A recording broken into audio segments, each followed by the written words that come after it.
guys, magti-trade tayo. So i-close na natin to since talo tayo sa trade na ito guys. Yan, i-move na natin to sa kung saan tayo natalo. Yan.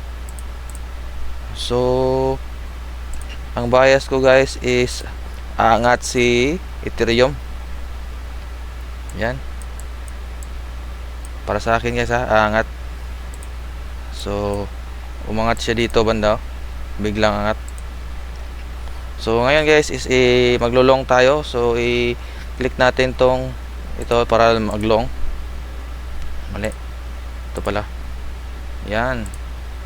So tingnan natin sa 1 minute. Okay guys, maglulong tayo banda dito. So limit order lang to guys. Yan, dyan. Mag-limit order tayo. And yung take profit and stop loss natin, i-adjust natin. So around 0.69% yung stop loss. And yung take profit naman is parehas din, 0.69. Yan, ay 70. Yun.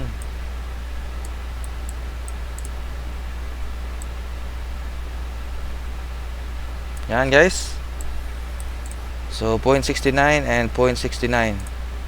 So i-adjust natin yung ay. Okay, yan. Yan, palaki natin. So magli-limit order tayo guys dito banda.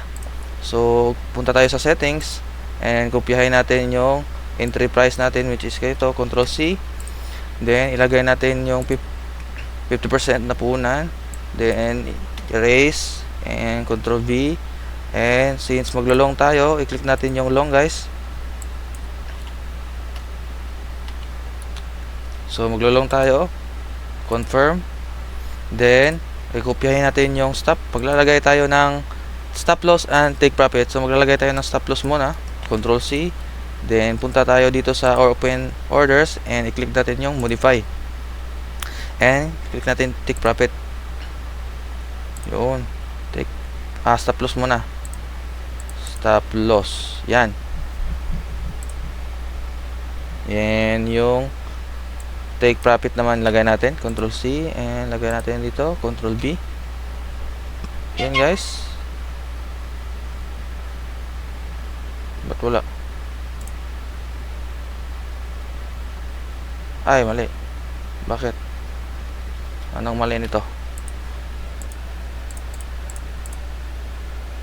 Settings, stop loss natin. Yan. Then ba't ayaw?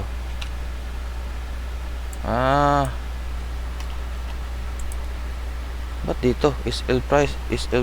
Oh? Okay guys, kung manalo tayo, may $30 and talo is $30. I-confirm na natin guys. Confirm. Yan, i-view natin kung tama ba yung stop loss and take profit. So yan, TP natin is 1636.91, 1636.91, and yung stop loss natin 161439. Yan. So okay guys, so hintay lang natin na ma-take yung SL limit order natin dito banda. So hintay-hintay lang tayo guys. So yun yung update natin sa trade natin kahapon. So talo tayo guys, around 46%. Yan. So balik na naman ng 198 93 na talo. So hintay-hintay na lang tayo guys na ma-hit yung take profit natin or stop loss. So set and forget ako guys na mag-trade. Pagkatapos ko mag-trade, iiwan ko na yan kahit panalo or talo, kasi may money management naman tayo guys. So yan, hintay-hintay lang tayo na matalo or manalo. So hindi tayo magpapastress. So i-close na natin to and hintayin na tayo sa take profit and stop loss. Yan. Okay. Okay guys, so yung bias ko dito pag ma-activate yung trade na ito is ay umangat na siya. So drawing tayo so gaganyan siya palaki natin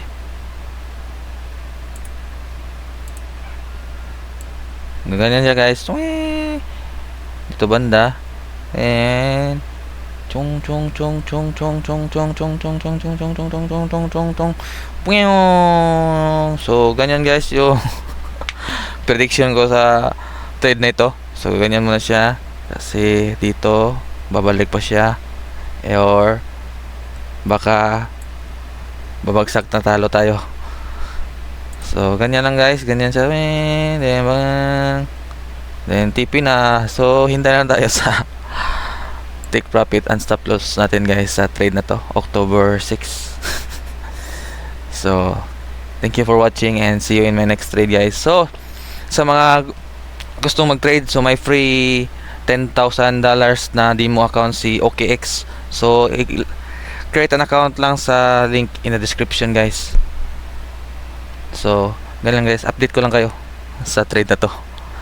Sana matipi. Yes. Good day sa inyo lahat. So titignan natin yung na-trade natin last time. So titignan natin if panalo or talo. So pupunta tayo sa ating OKX trading platform. So titignan natin yung open trades, open position. So wala na. So titignan natin if panalo or talo. So titignan natin yung trading view natin. Pupunta tayo dito. And yun guys. Talo tayo guys, no? So dito banda hindi siya na-activate yung trade natin, pero dito na-activate. I think dahil to sa hindi ko na-adjust yung dito banda. Dapat dito yan. So napunta dito kaya na-activate pa na-activate. So sayang kung tayo, pangalan nito. Kung market order tayo is kumita na tayo dito banda. Then bumagsak siya. So sinungkit lang yung SL natin guys. Then lumipad na siya. So yun, talo tayo.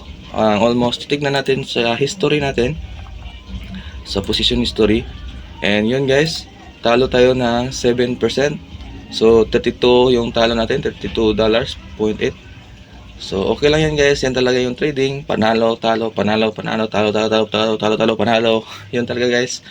So tignan natin naman yung hindi ko naman na save to. So okay lang, nakabawi tayo dito banda na TP man. So nag-short tayo dito. Dito naman sayang. So dito guys is na-trade tayo last October 7 sa third day. Then pag Sunday naman is na-activate yung panalo. So alas 3:45 na kumita tayo. Nabalik din. So nabalik to 900 yung puhunan. So may kulang pa tayo ng $99 para maging 1,000. So okay lang yan guys, sa trading talaga panalo, talo, panalo, talo, talo, talo, talo. So nasa iyo na talaga sa psychology mo if kakayanin mo yung talo or panalo. So update ko lang kayo guys sa latest natin na mga trades. So that's it. See you in my next trade. Yeah.